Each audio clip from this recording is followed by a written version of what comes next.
So you found the skeleton. How would you tell it's a dinosaur? You personally, how would you decide? Well, interesting question. I don't know. I'd have to do some research on that.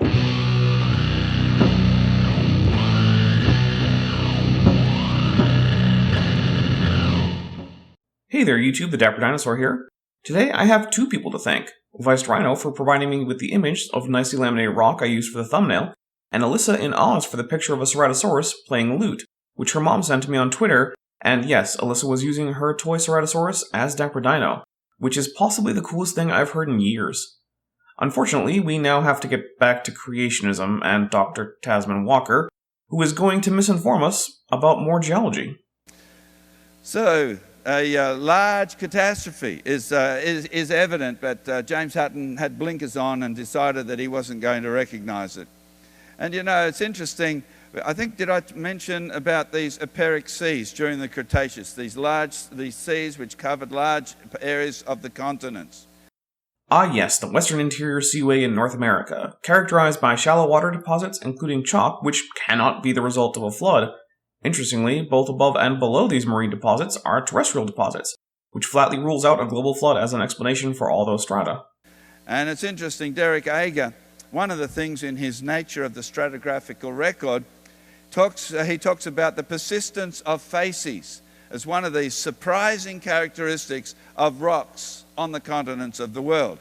That means the persistence of certain types of rocks. That's what it means. That's all it means. So you might find that the white chalk layers, they persist for huge areas. Or you might find that the old red sandstone covers a large area. So they're two different types of rock.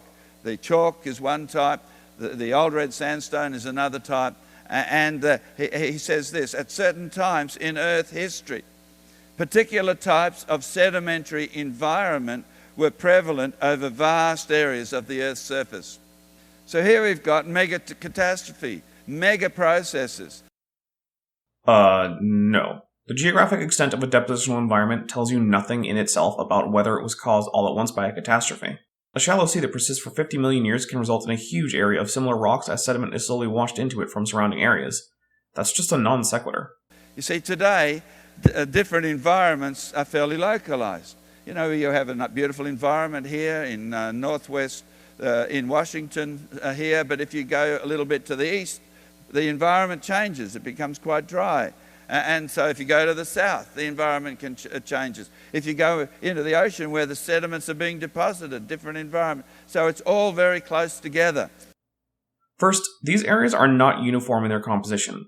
They can be broadly identified as some kind of sandstone or some other rock, but the exact nature of that rock will vary. In some areas there will be finer grains, in others coarser. Some areas will have ripple marks, some will lack them, some will show evidence of shallow water fauna, other of deep water fauna, etc. Second, let me introduce you to this place called the Gulf of Mexico. Sedimentation is occurring in the entire thing, and if it were to be uplifted at some point, it would form a gigantic above-water section of sedimentary rock, much like we see in the Western Interior Seaway or the Great Artesian Basin of Eastern Australia. Another similar area will be the Sahara, where Aeolian sandstone is forming. Third, because the Earth is in an ice age, water levels are very low. This means that the shallow inland seas that allow for these gigantic formations just don't currently exist. But hey, if humans keep pumping carbon into the atmosphere, that'll change, and maybe we'll get a return to those giant depositional environments. But here, Derek Ager says, these different environments were prevalent over vast areas of the Earth's surface. And in his book, he names, these are a few of the ones that he talks about.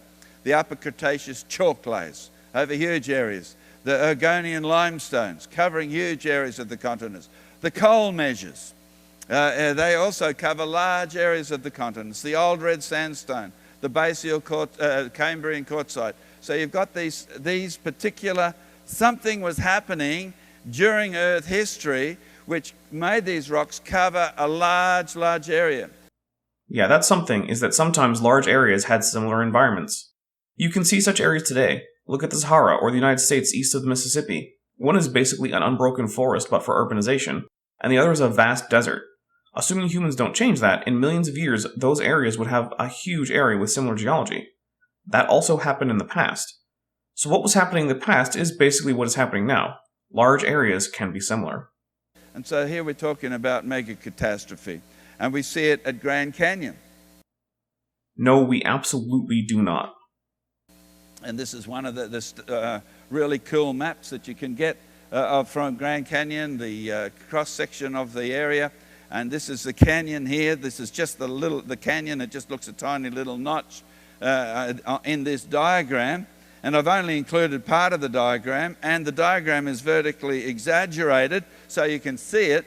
But you can see this is the plateau over on this side, but you can see the strata here that are going right across the landscape. The strata, and they're exposed in the canyon, they're eroded in the canyon, and then they continue on the other side. They go for hundreds of miles. I really wish he'd get to a point. This is excruciating. And so you've got the Coconino sandstone, you have the Hermit shale. So these different types of rock, the different kinds of rock, persist for huge distances. And of course, that is what Derek Ager noted. And it's so unusual compared with the situation on the Earth today. But it's not unusual when you think about mega catastrophe, a global flood, which covers the whole of the continents. And so you see these widespread sedimentary layers covering a huge area. You know, he mentioned the Hermit shale. But here's the thing about shale. It generally has to be deposited in very slow-moving water, like in lakes, lagoons, river deltas, etc. It can't normally be deposited in a flood. This is because the particles that make up shale are so tiny that the Brownian motion of the water keeps them suspended for a very long time. As a result, they fall extremely slowly, and any significant current will overcome the relatively weak effect of gravity, and so move them to a new location before they can be deposited. Now, there is an exception to this, where in some cases during a flood, the tiny silt particles stick together and are deposited more quickly as a unit. These units of stuck-together silt are called floccules, and their presence is evident in the resulting shale. Unfortunately for the good Dr. Walker, no such flocculation is evident in the Hermit shale. I know because I spent quite a while checking to see if it were. So no matter why these layers are so extensive, it can't be because of a flood or any other catastrophe. It's physically impossible. And to top it off, there are more supposed flood layers on top of the shale, which means that the flood had to stop and become calm for at least thousands of years to deposit that much shale. Then let it lithify for an even longer period, then deposit more rocks on top. Maybe the Ark was really a TARDIS and it was only a year-long flood for him. For the Earth, it was millions of years. That at least let Noah fit all the animals in. And I'm cutting out another minute of irrelevancy. And now we're talking about a formation in Eastern Australia. You're welcome. Now, the interesting thing is, this indicates that this particular environment in which these sedimentary deposits were depositing covered a much larger area than actually what we see now. What we see now is only a remnant of it. And you can dig up the geological maps. Geologists are great for the information they provide, the accuracy of their observations, and the precision of their recordings, and what they document. Yeah, it's almost like geologists are professionals and experts, not buffoons who have missed what you seem to think is obvious proof that all of their ideas are wrong. When all the scientists are adamant about something, and you're an engineer and self-admitted fraud who isn't a working scientist in their field, but you disagree, chances are you're the one who's wrong. And this is a cross-section, a geological cross-section near Carnarvon Gorge. The little pink thing at the top is a basalt cap, and that's it sitting at the top of the gorge. And the two young men, people that you saw in that previous diagram, they're sitting on the little point which has got like RE. See where that RE is there? That's where they're sitting on that point. And so what we find here, we can see just how the sediments have been folded. And right there, we already know this didn't take place all at once. Because 1, a flood doesn't fold sediment, and 2, the sediment had to have lithified already and then slowly folded, because otherwise they would have fractured or been mixed. So that's one depositional basin, and they've been eroded, and also these other sediments, dinosaur rocks, that's J is for Jurassic, they're Jurassic rocks, and they are actually eroded away. And so there's something has eroded vast amounts of sediment, sedimentary layers, these rocks from the continent. Dr. Taz said himself in the bit I cut out for time that the area is lush and full of surface water. I wonder what water does to rock when it runs over it. Is it erode it? Is that what water does? I think so. And this is an example around the world of the erosion that happened, and it fits in with the mega catastrophe of Noah's flood as the floodwaters were receding. So as they were receding, they eroded the surface of the continents. No. Here's a satellite image of the area in question, Carnarvon Gorge in Queensland, Australia. First, you'll notice that it has a characteristic dendritic shape typical of slow water drainage erosion, not the smooth single channel of a flood outflow like we can see on Mars. Second, the flow in question ends in the Arcadia Valley, where there is in fact sediment that has been deposited. And you know what it isn't? It isn't turbidite. It isn't a flood deposit. I know, shocking, right?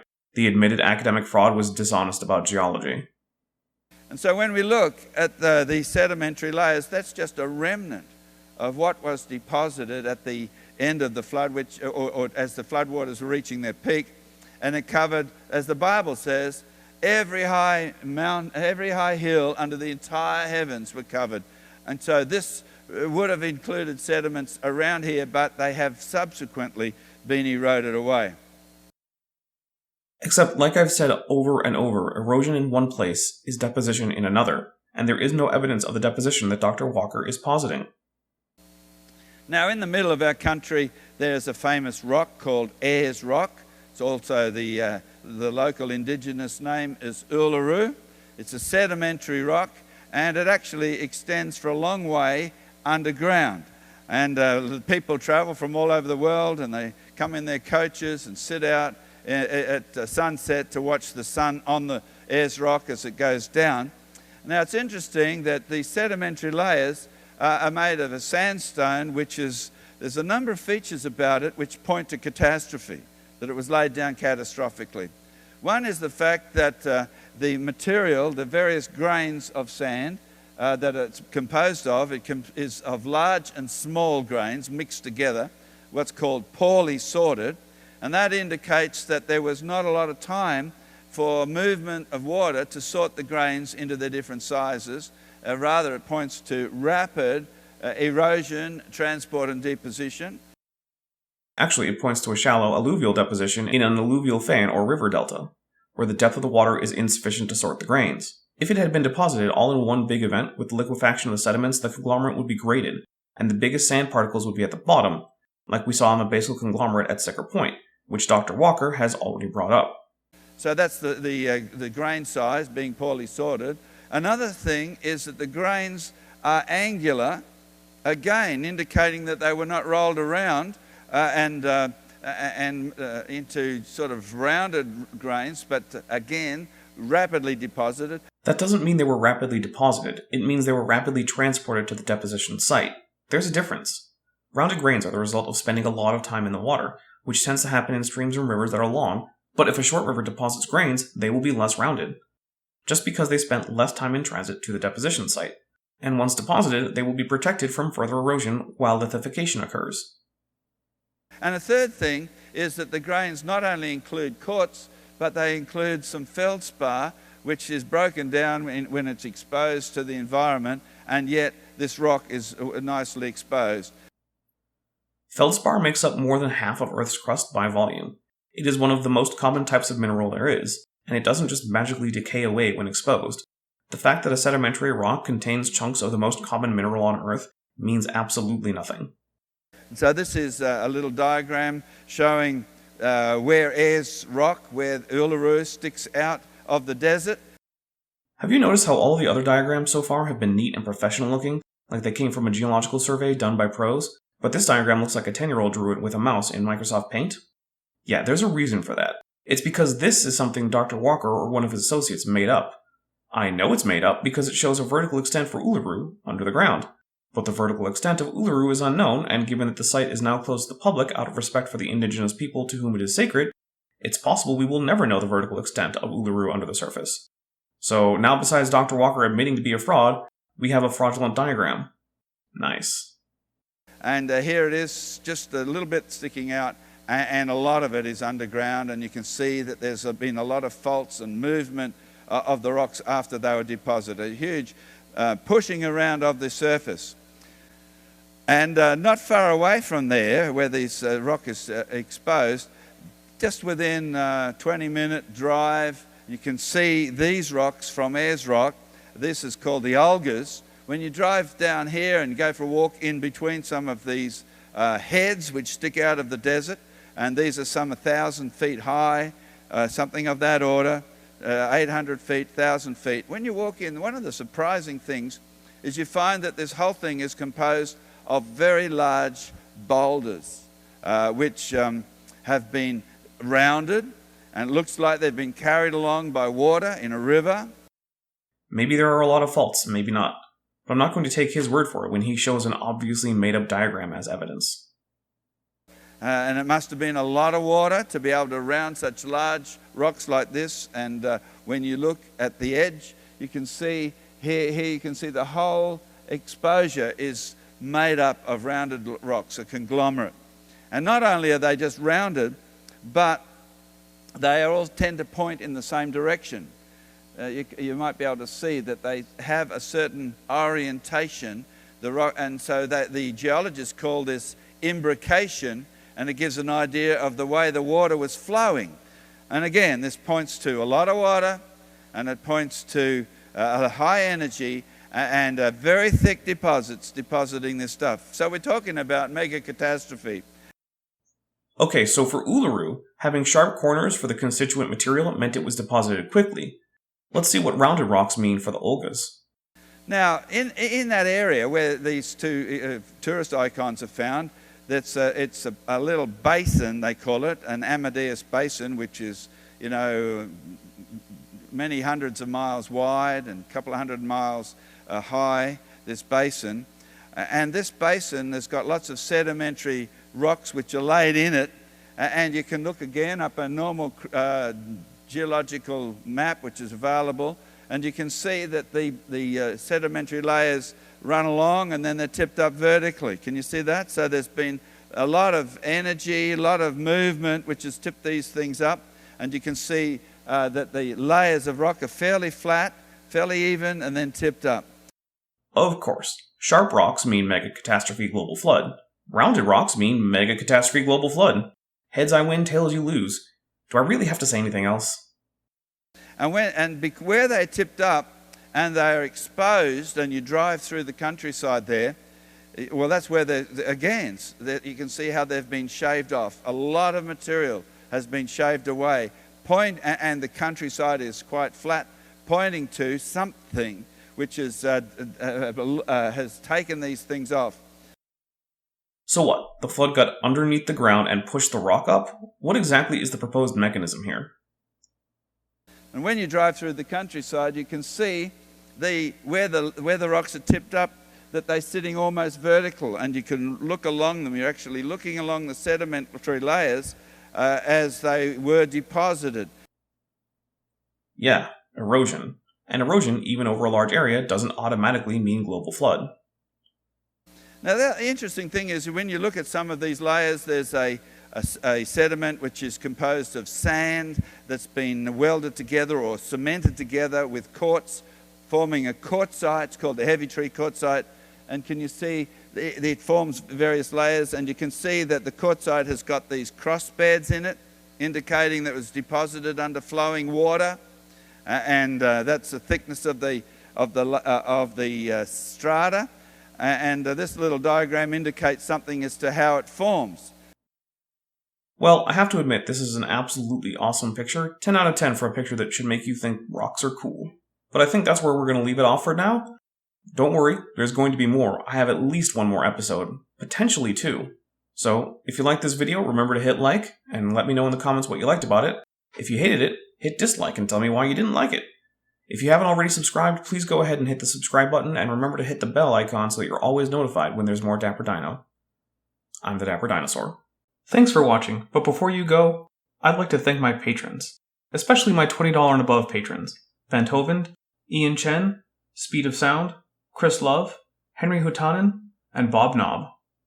My patrons help me keep this channel going because, as you may know, YouTube is a very volatile platform. If you'd like to help out, My patron tiers start at only $1 a month, and it automatically gets you access to the exclusive patron-only Discord server, as well as early access to my videos and voting for what next topic should be. For example, my patrons tend to be the ones who decide which episodes of Things That Aren't Dinosaurs I'm going to do, as well as sometimes who I'm going to cover next in the next debunking series. If you feel like a monthly donation isn't right for you, but you'd still like to support the channel, remember, every like and share and comment helps the channel. But if you'd like to help in a more material way, I do have a wishlist for Amazon.com and a Teespring store. Links in the description. Thanks for watching. So you found the skeleton. How would you tell it's a dinosaur? You personally, how would you decide? Well, interesting question. I don't know. I'd have to do some research on this.